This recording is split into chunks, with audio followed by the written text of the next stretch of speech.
پھر جب فرشتے لوط کے گھر آئے تو انہوں نے کہا کہ تم تو ناآشنا سے لوگ ہو۔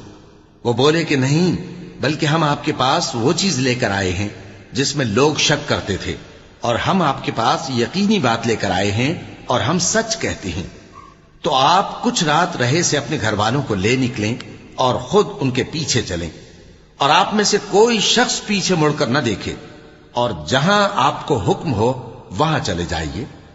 اور ہم نے لوط کی طرف وہی بھیجی کہ ان لوگوں کی جڑ صبح ہوتے ہوتے کاٹ دی جائے گی۔ اور اہل شہر لوط کے پاس خوش خوش دوڑے آئے۔ لوط نے کہا کہ یہ میرے مہمان ہیں، کہیں ان کے بارے میں مجھے رسوا نہ کرنا، اور اللہ سے ڈرو اور میری بے آبروئی نہ کرو۔ وہ بولے کیا ہم نے تم کو سارے جہان کی حمایت و طرفداری سے منع نہیں کیا؟ انہوں نے کہا کہ اگر تمہیں کرنا ہی ہے تو یہ میری قوم کی لڑکیاں ہیں، ان سے شادی کر لو۔ اے نبی،